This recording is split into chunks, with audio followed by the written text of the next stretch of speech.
Some animals don't run because they're wild. They run because somebody taught them that standing still is where the pain comes from.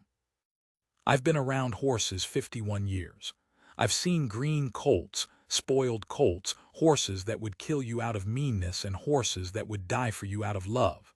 But I never, not once, saw an animal look at a human being the way that Black Horse looked at us. Like we were weather. Like we were something you survived, not something you trusted. They told me he was a lost cause. I believed them. I helped load the truck that was supposed to take him to the place horses don't come back from. Then a woman with a bad leg and worse timing pulled into our yard and asked for 2 weeks. She got them, and what happened in those 2 weeks changed something I thought had gone cold in me for good. This is the true feeling story of a horse who'd lost all faith in people, and the one stubborn woman who refused to let him die believing it. Stay with me all the way to the end, because the thing that finally reached him wasn't gentleness. It was something much harder. He was trying to break his own neck when I first understood we were in trouble. Not in the dramatic way people picture. No rearing, no screaming. He just walked to the far corner of the round pen, put his chest against the pipe rail and leaned into it slow and steady like he had all the time in the world and nothing at the end of it worth waiting for. The rail groaned. His front feet slid an inch in the churned dirt. And he kept pushing, kept grinding his own body against the steel, that big dark head hanging low, until a line of blood beaded up bright along the point of his shoulder where the metal had opened the skin. He wasn't fighting the fence. He was asking it to end him. I've seen a lot of things I'd rather forget, and that leaning is one of them. There's a particular kind of quiet an animal gets to when it's given up, and it doesn't look like sadness the way we imagine. It looks like patience. It looks like a thing that has made peace with the worst possible outcome and is simply, calmly, waiting for the world to deliver. "Get away from him," Rusty said behind me. My boss. Owned the place, owned the horse, owned the truck idling out by the loading chute with its diesel knock rattling the morning. "Cade, I mean it. That thing'll take your arm off."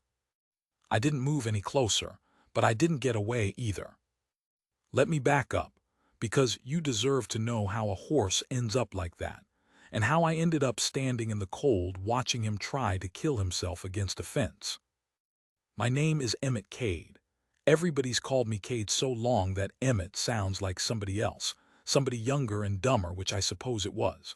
I've run the day-to-day on the Harlan place for going on 30 years, foothills country, high and dry, where the wind comes down off the peaks in the spring like it's got a personal grudge. I keep a little notebook in my shirt pocket, spiral-bound, the kind you buy 3 for $1. Been keeping them my whole working life. I write down whether feed, which mares do, which fence needs mending. My wife used to say I'd write down my own funeral if somebody gave me the date. She's been gone 11 years now. I still keep the notebooks. Some habits are the last thing you've got left of a person. The Black Horse came to us in November, in the back of a stock trailer that smelled like fear from 20 feet off. He wasn't ours to keep. He was ours to move.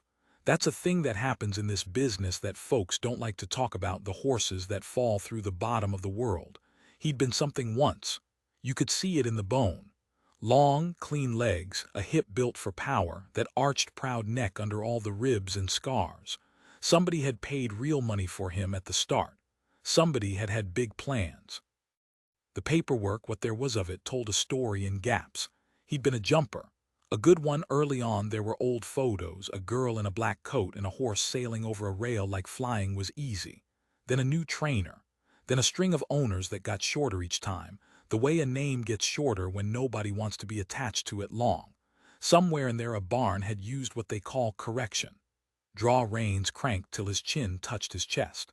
A stud chain over the gums. A man, I heard this secondhand, so take it how you want. A man who believed a horse that refused a jump was a horse that needed to hurt worse than the jump. By the time he got refused at his last sale, he'd learned the lesson they beat into him. He'd learned that hands mean pain, that the soft voice comes right before the hard thing, that a person walking toward you slow and easy is the most dangerous animal on earth. He'd learned it so deep it wasn't in his head anymore. It was in his blood. Rusty took him because a fellow owed Rusty money and paid it in horseflesh, which is a bad way to settle a debt but a common one. The plan was simple. Fatten him a few weeks so he'd stand the trip, then send him down the road to the sale that isn't really a sale. Rusty's not a cruel man. I want to be fair to him. He's a tired man who's watched the price of hay double and the price of horses fall through the floor, and somewhere in there he ran out of room in his chest for animals he couldn't fix. "We're not a rescue," he'd say, and he wasn't wrong, we weren't. So for 6 weeks, I fed a horse I knew was going to die. I did it the way you do a hard thing, quick, clean, no talking. I tossed the hay over the rail and stepped back before he came for it, because he did come for it, teeth bared, ears flat, driving at the fence like the feed was one more trap. He never touched the hay till I was gone, never drank while a person watched. He'd stand in the far corner of that pen day and night, weather be damned, snow crusting on his back, and he'd watch us. Just watch, waiting for the bad thing he knew was coming. I stopped writing him in the notebook after the first week. I know how that sounds, but you learn to protect the parts of yourself that still work, and writing him down felt like signing something. The morning the truck came, the ground was iron-hard with frost and the sun hadn't cleared the ridge. That's when he started leaning on the fence, like he knew. Animals know things we've decided they can't. He heard that diesel and he walked to the corner and he put his body against the steel and he pushed, patient and terrible, blood on his shoulder, asking the only exit he could reach to please, please open. And that's when she pulled in. I want to tell you a truck like it was a sign from God, some shining thing, but it was a dented gray Ford with a horse trailer that had seen the same decade of hard use we all had. It came up the drive too fast, hit the cattle guard hard enough to bounce the whole rig, and stopped crooked in the middle of the yard. The door opened. A woman got out. She got out wrong. That's the first thing I noticed, before her face, before anything, the way she came down out of that truck. She reached back and gripped the door and lowered herself like the ground was farther than it looked, and when her boots hit the dirt her left leg buckled and caught, and she stood there a second with her jaw set hard, waiting for it to hold her. Then she walked. A rolling, hitching walk, hip dropping with every left step. A walk that cost her something with each stride, and that she'd clearly decided a long time ago she was going to pay. She was maybe 40, dark hair going gray at the temples, shoved up under a stained ball cap, a face that had been out in the weather, and her eyes went straight past me, past Rusty, past the truck and the chute and the whole sad theater of the morning, straight to the horse in the corner grinding his shoulder bloody against the pipe. Everything in her stopped. "How long has he been doing that?" she said. Not a greeting, not a question really, a demand low and even. "Ma'am, that horse is dangerous," Rusty started. "You want to keep your—" "How long?" "Since about the truck showed up," I said. I don't know why I answered her and not him. Something in the way she was watching that horse. Like she was reading a language the rest of us couldn't see. Like she recognized it. She walked to the round pen, rolling and hitching, hip dropping, but she didn't slow down for anybody, and she stopped at the rail maybe 15 feet from where he leaned. She didn't reach for him. Didn't cluck, didn't coo, didn't do any of the soft-voiced nonsense that would have set him off. She just put her forearms on the top rail, careful of the cold steel, and she watched him with her whole body still. He felt her, his ear flicked back. The leaning eased just a fraction, just enough that the fence stopped groaning. He didn't trust her. God knows he didn't, but he'd noticed her. And noticing was more than he'd given a human being in the 6 weeks I'd fed him. "I got a call," she said, eyes never leaving the horse. "Fella named Dennis. Said Rusty Harlan had a black gelding, papered, going to sale Thursday. Said if anybody wanted him it'd be free to a home that take him today." Her voice was flat and tired, a voice that had made this drive before to other yards for other horses. That's still true. Rusty and I looked at each other. Dennis was the trucker. Dennis, it turned out, had a soft spot the size of a hay bale under all his cursing, and he'd been making these calls behind Rusty's back for years, the last-ditch phone tree of the horse world, the network of people who show up in gray Fords at frozen dawns to catch the ones falling through. "He's not," Rusty scrubbed a hand down his face. "Lady, I'm doing you a favor telling you no. That animal's got nothing left in him. He's hurt 3 people I know of. He'll hurt you worse, way you're already." He stopped himself, but she heard the rest of it, the way she was already broke, the bad leg. She heard it and something flickered across her face there and gone, and it wasn't hurt. It was a kind of grim recognition, like the two of them, her and Rusty, had just agreed on exactly what she was, and she decided to use it. "Give me 2 weeks," she said. "No. 2 weeks. You were gonna put him on that truck today, so 2 weeks cost you a little hay and the space he's already taking. If I can't do anything with him, I'll haul him to the sale myself, save you the trip. You lose nothing." She finally turned and looked at Rusty full on. "Or you put him on that truck now, and you get to spend the rest of your winter knowing what he was doing to that fence when a person showed up who might have helped." That last part landed. I watched it land. Rusty's a decent man buried under a hard life, and she just reached past all of it and pressed her thumb on the one soft spot he had left. It wasn't fair. It wasn't kind. But it worked, and I think she'd known it would, and I think doing it cost her something too, because you don't learn to aim that precisely at a person's guilt unless you've had plenty of practice defending your own. 2 weeks, Rusty said finally, the word coming out of him like a tooth. "And if he kills you, that's on you and Dennis and God, not me." "Fair," she said. Her name was Nora. I'll be honest with you, I expected her to be a whisperer. One of those. You meet them in this line of work, folks who have read 3 books and watched a movie and decided horses just need love, who walk into a pen full of trust and light and get their teeth kicked down their throat. I figured Nora for one of those. I figured wrong so completely that thinking about it now makes me a little ashamed. The first thing she did was nothing.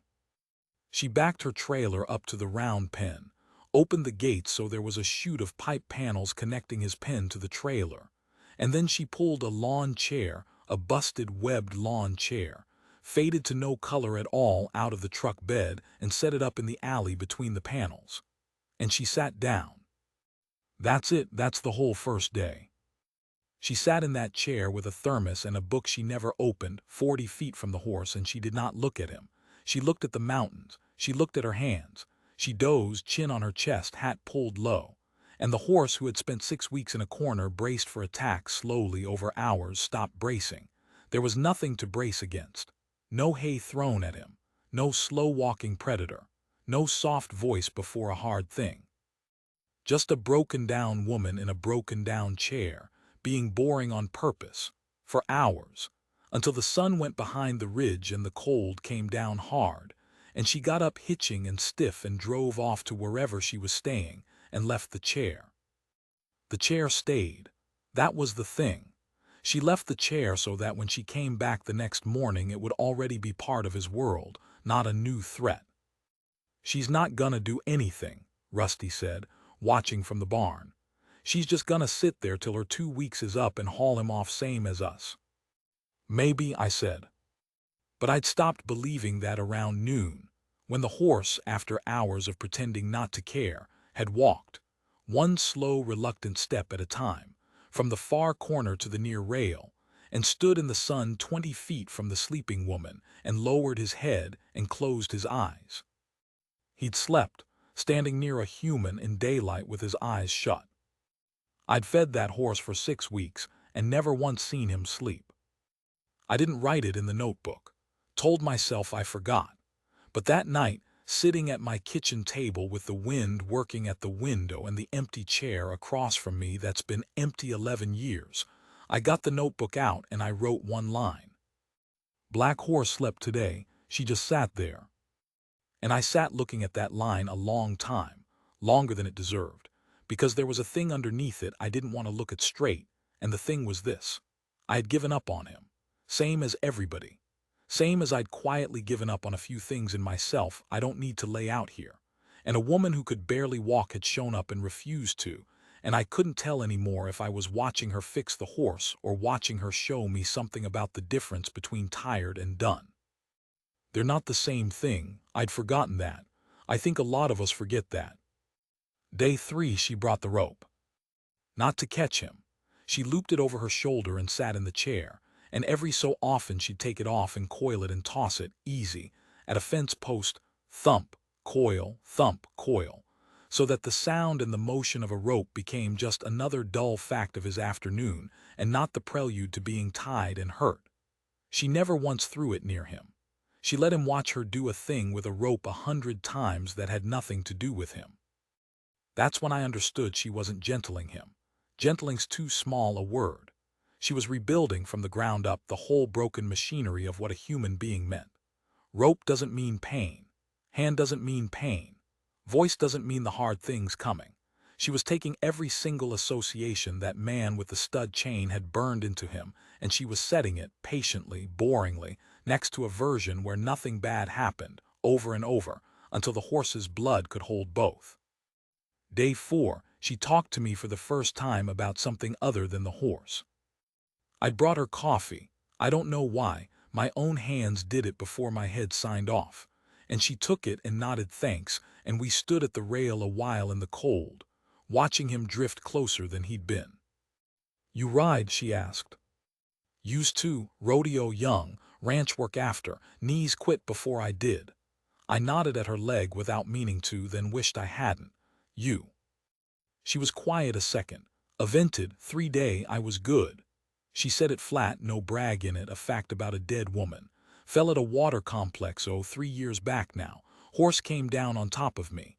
Pelvis in 4 pieces, hips mostly hardware." A dry sound that wasn't quite a laugh. "Doctors were real clear I'd never ride again, real clear. And they were right mostly. Can't do what I did. Can't sit a big canter, can't take a fence, hip won't hold the shock." She watched the horse. "But there's a lot of daylight between can't do what you did and done. Nobody tells you about that daylight. You have to go find it yourself. Most people don't. They just take the never and go home and get old around it." She wasn't talking about the horse. I knew that. I think she wanted me to know it. "That why you do this?" I asked. "Catch the falling ones?" She thought about it honestly, which I respected. "I do this because I know what he knows," she said finally. "I know what it is to have your whole life be one thing and have that thing hurt you so bad your body decides the whole world's the thing that hurt you. I know what it is to flinch at hands." She turned the coffee cup in her fingers. "Somebody sat with me till I quit flinching. Wasn't a doctor. Was my sister mostly, just sitting there being boring while I hated everything. So." She shrugged, hip catching as she shifted her weight. "I sit." I didn't have anything to say to that. Some things you just let stand. Behind us, close now, close enough I could hear him breathe. The black horse blew out a long breath through his nose, that soft, rolling flutter horses make when the tension goes out of them. And I turned and he was 10 feet away, watching Nora, ears forward for the first time since November. Ears forward. If you know horses, you know. That's hope. That's a horse deciding a thing might be interesting instead of deadly. Nora didn't turn around. She'd heard it too. I saw her go still. Saw her breath catch. But she knew better than to reward it with attention he wasn't ready to be given. She just took a slow sip of her coffee and kept looking at the mountains and let him come to her at the speed of his own courage. "There he is," she said, so quiet I almost missed it. Not to me, to him, 2 words soft as snowfall. "There you are." You'd think it went smooth from there. Trust me, I thought so too, right up until day 7 when it all came apart. Here's what nobody tells you about healing in horses or in people. It's not a line going up. It's a wave, and every wave that pulls a thing forward pulls it back too, and the further you coax them out, the more terrifying the water gets, and there comes a day, always, when they panic at how far from shore they've come and they turn around and try to swim all the way back to the pain, because the pain, at least, they understand. Day 7, Nora decided to touch him. She'd earned it. He was following the chair by then, drifting after her when she moved it, taking hay from a flake she set on the ground while she stood near, not far, near enough to touch though she never did.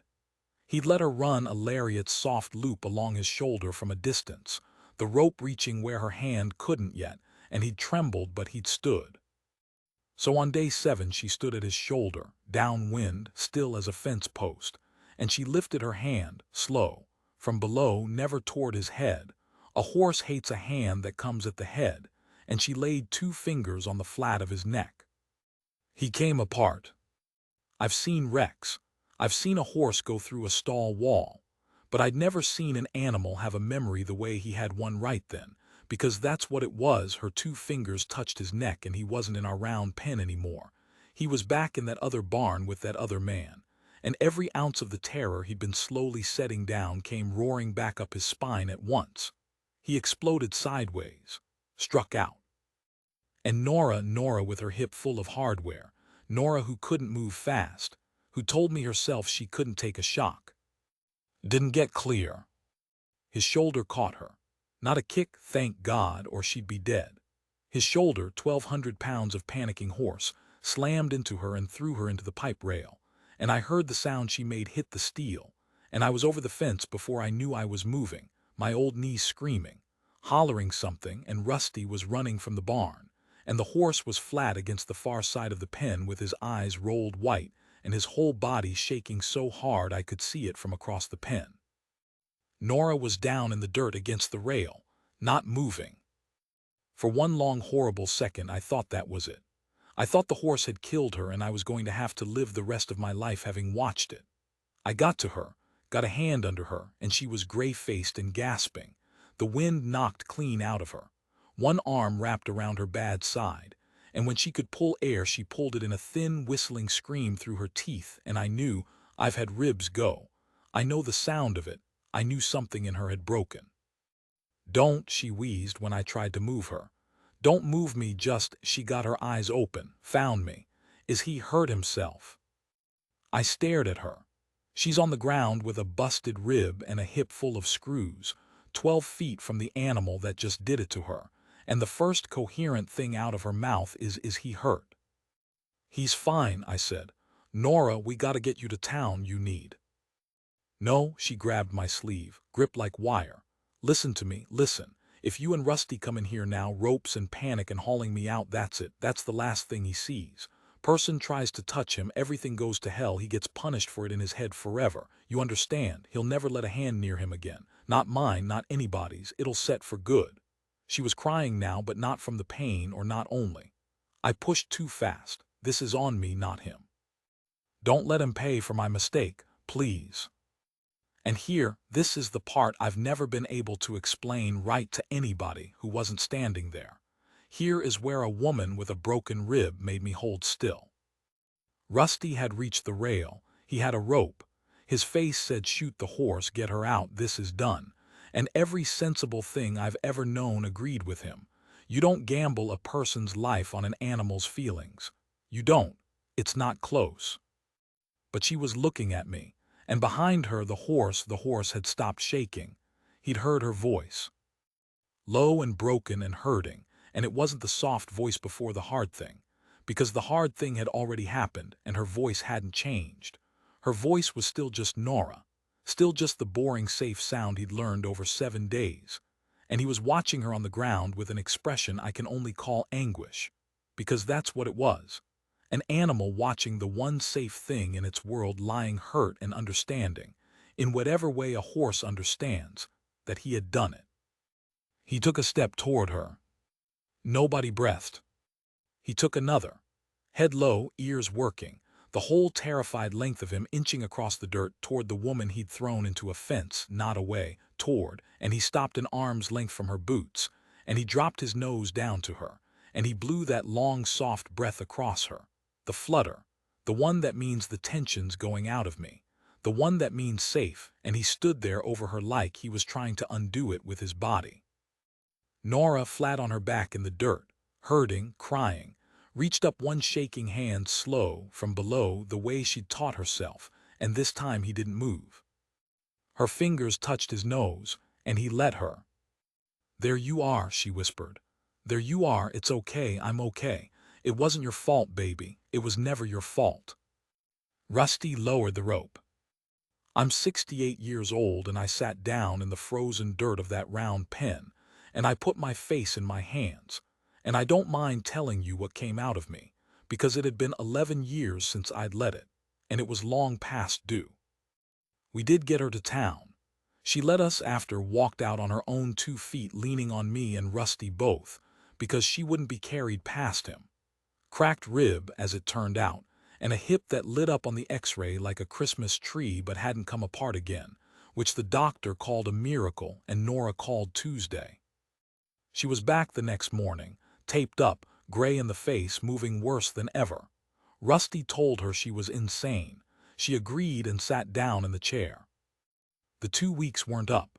There was a lot of story left in that horse and a lot left in her, and I was starting to understand, some left in me too, that I'd thought was finished. But that first week had settled the only question that mattered. The horse had a name by then. She gave it to him the morning after the wreck, sitting in her chair with her ribs taped, watching him doze in the sun 10 feet away with his guard finally, truly down. I asked her what she was going to call him.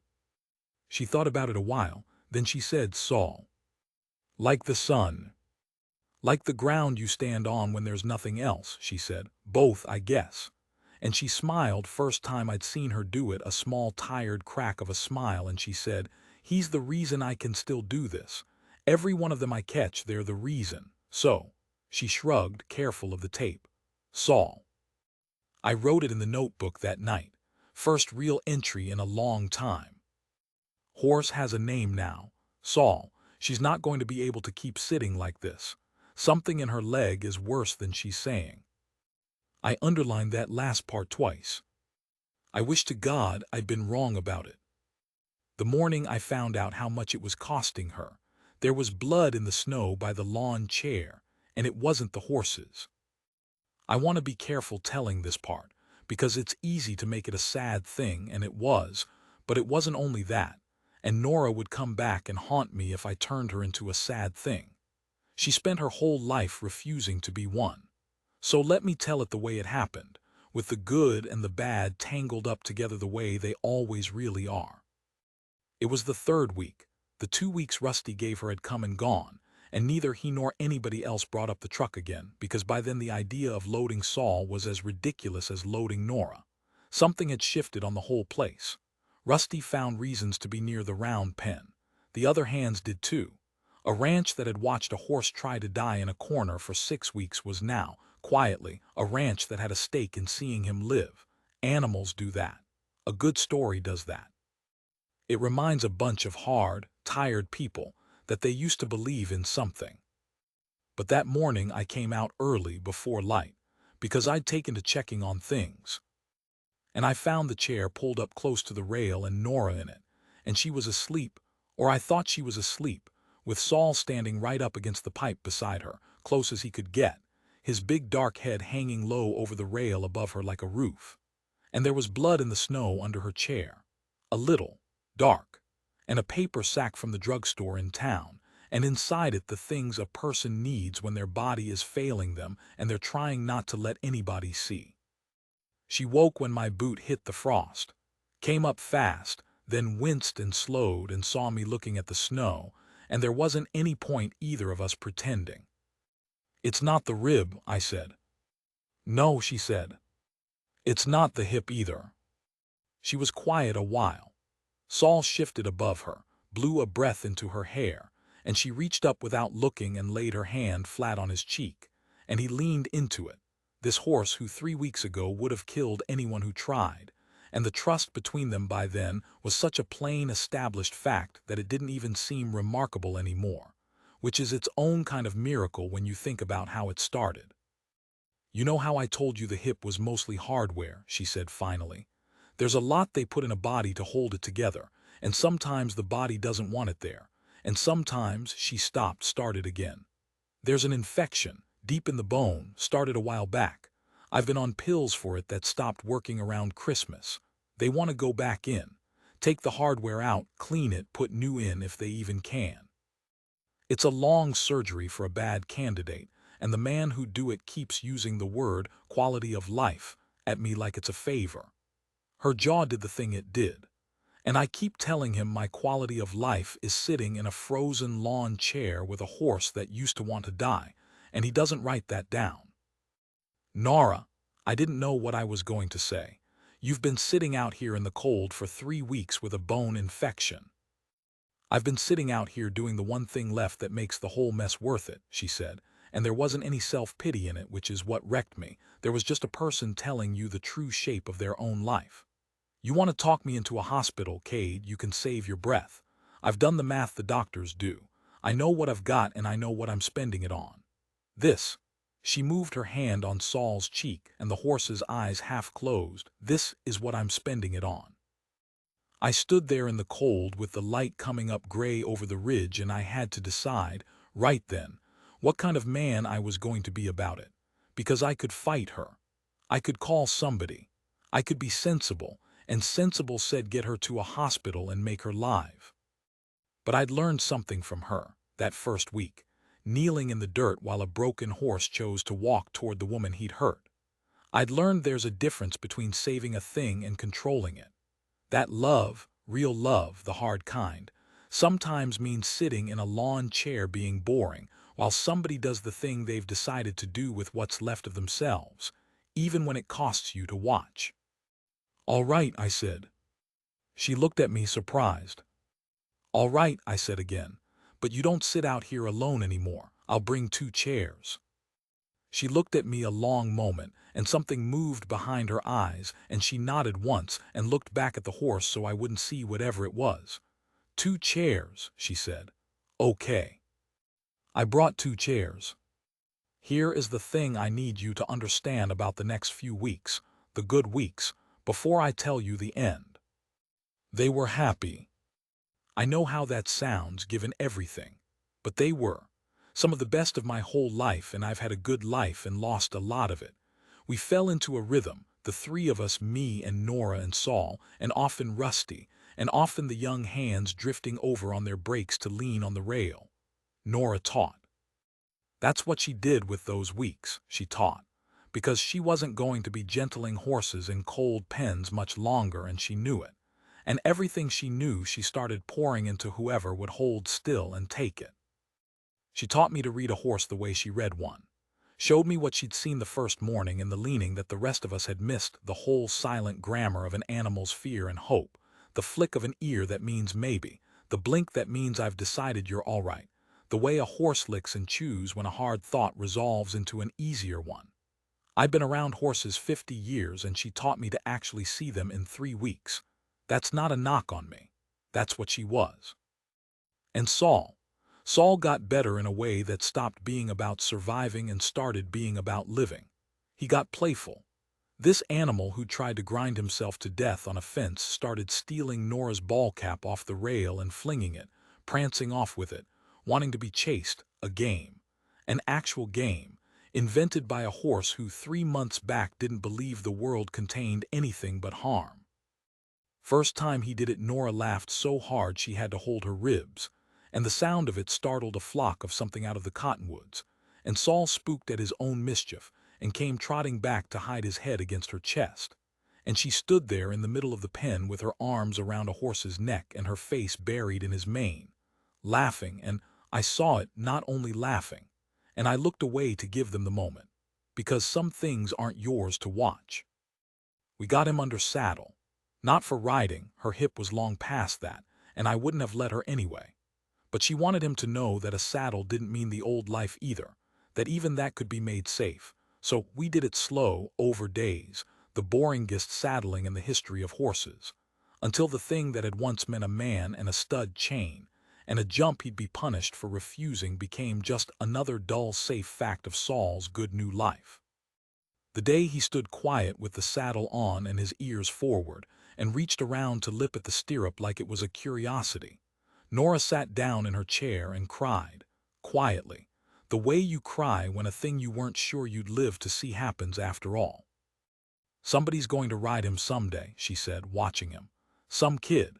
Some scared kid who nobody thinks can do it, who needs a horse that knows what scared is. She wiped her face, not embarrassed about it past all that. That's the whole thing, Cade. That's the whole entire thing. You take what got broke in you and you turn it into the exact thing somebody else is going to need. Saul knows fear now the way most horses never will. That's going to make him the safest horse in the world for the right person. The break is the gift. You just have to live long enough to give it away. I wrote that down, word for word that night in the notebook. The break is the gift. I've read it 100 times since. She started coughing in the 4th week. The infection was in the blood by then, she admitted when I pushed. She'd stopped being able to hide it. She moved slower every day, and the drugstore sack got bigger. And one morning she couldn't get herself up out of the chair without me and Rusty each taking an arm. And she made a joke about it, of course she did, something about being furniture, and none of us laughed, and she laughed enough for all of us. I want to tell you, I talked her into the surgery. I want this to be the version where she goes in and it works and she's out there still, catching the falling ones in her gray Ford. But you already know it isn't, because I told you at the start there'd be blood in the snow, and I told you I keep the notebooks because they're the last thing left of the people who're gone. She went in the 5th week, not because I talked her into it, because she'd finished. That was how she put it. She'd gotten Saul as far as a person could get him, and she'd emptied everything she knew into me and Rusty and the boys, and she'd found him what she wanted for him, which I'll get to. And with the work done, she said, she'd let the doctors do their long surgery on their bad candidate and see. See what? I asked her. It was the night before. We were sitting in the 2 chairs with Saul dozing at the rail and the first warm wind of the year coming down off the peaks, the one that means the mountains letting go of winter. See if there's more daylight, she said. There usually is. There was for me 3 years ago when they said never. Might be some left. She reached over. This cost her. I saw it cost her, and put her hand on my arm. And if there's not, Cade, then I spent my last good weeks in a lawn chair watching a dead broke horse learn to steal hats, next to a man who finally started paying attention to what was in front of him. That's not a bad way to spend it. That's not a bad way at all. I couldn't say anything. She patted my arm and let it go. Do me one thing, she said. Whatever happens, you keep bringing 2 chairs. She didn't come out of it. I'll leave it there mostly, because the details belong to her and her sister, who came for the arrangements and turned out to be the boring sitting sister from the story, and who I liked immediately, and who told me things about Nora Young that I'll keep for myself. The surgery was as long and hard as the doctor promised in Nora's bad candidate body, which had carried her through a fall that should have killed her, and 3 years of hardware and a bone infection, and 5 weeks of frozen lawn chairs, finally set the whole load down. There was a lot of snow the morning we heard. Late spring storm, wet and heavy, the kind that won't last. I went out to the pen before anybody else was up because I couldn't be in the house, and Saul was standing at the rail by the 2 chairs, and he knew. I don't care what anybody says about whether they know. He knew. He was standing over her empty chair the way he'd stood over her that first morning I found the blood. That big dark head hung low like a roof over nothing. And when I came up, he turned and looked at me, and he made a sound I'd never heard him make, low in his chest. And I put my arms around his neck and stood there in the falling snow with the one other creature on earth who'd loved her the way I was starting to understand I had, and we grieved her together, the horse and the old man. In the gray light, and that's not a thing I'll ever be able to explain to somebody who wasn't there, and I've stopped trying. Here's the part she'd want me to end on, though, because she'd be furious if I stopped in the snow. Before the surgery in that last week, she'd found Saul a home. That's what all the phone calls had been, the ones I'd assumed were doctors. There's a place 2 valleys over, a program, kids who have been through the worst kinds of things, the kinds of things that teach a child the same lesson that stud chain taught Saul, that hands mean harm and the soft voice comes before the hurt. They put those kids with horses. Careful, slow, boring on purpose. 2 broken things learning from each other, that the world can hold something else. Nora had spent her last strength making sure that when she was gone, Saul went there. Not to be a lesson horse for confident kids, to be the one they'd bring out for the child nobody could reach. The child flinching at every hand, because Saul knows. Saul knows exactly what that child knows in his blood, and a kid who won't take comfort from any person alive might, just might, take it from a horse who understands, who's been there, who once tried to grind himself to death against a fence and learned instead to steal hats and play in the sun. The break is the gift. You just have to live long enough to give it away. She lived long enough. Saul went to the program in June. I drove him myself. And I'll tell you the last thing, the thing I keep in the notebook now on the very last page, the thing I go look at when the empty chairs get too loud in my house. There was a girl there the day I delivered him. Small. Wouldn't look at anybody. Kept her arms wrapped around herself the whole way Saul came down off the trailer, flinching back from the handlers, from me, from the whole world of hands. And Saul came down the ramp slow and careful and lifted his head and saw her, this small flinching thing pressed up against the fence, and he did something the program folks said they'd never seen a new horse do. He walked away from all of us, away from the safe handlers, straight over to the one person they're most afraid of him, and he stopped an arm's length from her and he dropped his big dark head down low and he blew that long soft breath across her, the flutter, the one that means the tension's going out, the one that means safe. And that girl, who wouldn't take a hand from anybody, stood frozen a long moment. Then she lifted one shaking hand slow, from below the way you do, the way Nora would have taught her without a word, and she touched his nose. And he let her. I got in the truck. I didn't stay to watch the rest.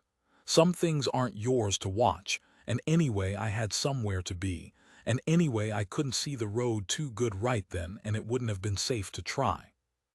I keep bringing 2 chairs, out to the round pen most evenings, even now, even empty, one for me, and I sit there in the one and look at the other end.